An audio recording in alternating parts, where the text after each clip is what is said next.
பாடசாலைக்கு சென்று வாடா கண்ணே மணியே என்று முன்னே நட்டுவிட்டு பின்னே அழைத்து பார்க்கக்கூடிய ஒரு குடும்பத்தில் ஒரு தாயில்லை என்றால் அந்த குடும்பமாகவே இருக்கார். ஒரு குடும்பத்திற்கு ஆணிவே 10 மாதம் சுமந்து பெற்றெடுத்த தாய் தான். அப்பேற்பட்ட அம்மா இல்லாம அம்மா எத்தனை பிறவி தாயே இனி உன் முகத்தை நான் பார்ப்பேன். எங்கே போகும் தேடவனம்மா உன் பொண்ணு கிடிப்பட்ட கடனை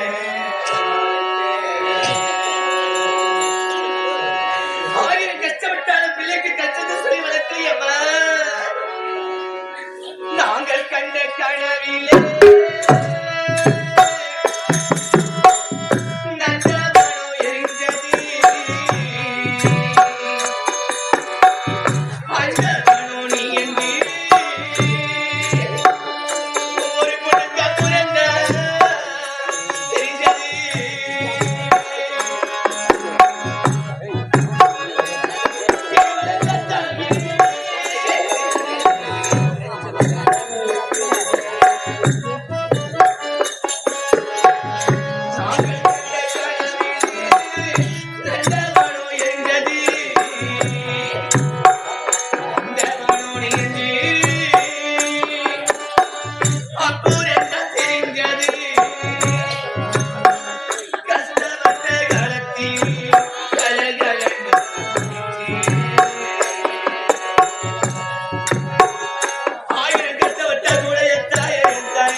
மதிப்பிற்கும் மரியாதைக்கும் கமலவல்லி என்று சொல்லக்கூடிய தாயம் அவர்கள் இறந்து இன்றோடு 25வது ஆண்டு நிறைவுக்காக தானே உற்றார் உறவினர் சொந்த பந்தம் அங்கு பங்காளிகள் பிள்ளை பேரன் மகள் அனைவரும் மருமகள் அனைவரும் ஒன்றாக கூடி செஞ்சிக்கோட்டை இளைஞருக்கு நாடாளுமன்றத்திற்கு ஒருவாக்கி கொடுத்து இன்பத்தோடு உறக்கத்தை மோட்ச காணிக்கையாக செலுத்திக் கொண்டிருக்கிறேன். அப்படி இருந்தாலும் நான் யார் என்ற விளக்கத்தை சொல்லுவேன். 10 மாதம் ஒரு நாள் ஒரு தாயை விட்டு தன் கருவிலேயே சுமக்கின்ற ஒரு குழந்தை. அந்த குழந்தையை சுமந்து பிறந்து வளர்ந்து பெரிய ஆளாத வரைக்கும் நான் பட்ட கஷ்டத்தை எல்லாம் அந்த தாய் சொல்லி ஏன் தெரியுமா? நான் பட்ட கஷ்டம் என் பிள்ளைக்கு தெரிஞ்சு வளர்ந்தாதான் நாளைக்கு அவன் கஷ்டம் இல்லாமல் வளர்வன் எல்லாம் ஒரு தாய் சொல்லி உண்மைதான். ஆனா தன் தந்தையருக்கின்றாரே 1000 மனிதர்களை தனக்குள்ளே உள்ளடக்கி தன் மனைவி நல்லா இருக்கிற மக்கள் நல்லா இருக்கிற சொந்த நல்லா இருக்கிற பந்தம் நல்லா இருக்கிற தாய் தந்தை நல்லா இருக்குன்னு தனக்கென்று பாராம தன் குடும்பத்திற்காக உழைப்பவர் அம்மா படுற கஷ்டம் எல்லா பிள்ளைங்களுக்கும் கண்ணுக்கு தெரியும். அம்மா படக்கூடிய கஷ்டம் பிள்ளைகளுக்கு தெரியாது. அப்படி நம்ம எல்லாம் விட்டு சென்று விட்டார் காமவல்லி என்று சொல்லக்கூடிய கமலவல்லி என்று சொல்லக்கூடிய தாயவர் அவர்கள் எல்லாம் வல்ல அந்த இறைவன் பாதத்திலே உயிரா விட்டு இழப்பார்கள் என்று சொல்லித்தான் எல்லாம் வல்ல ஆண்டவனை பிரார்த்தனை செய்து அண்ணா யாரை பார்க்கணும்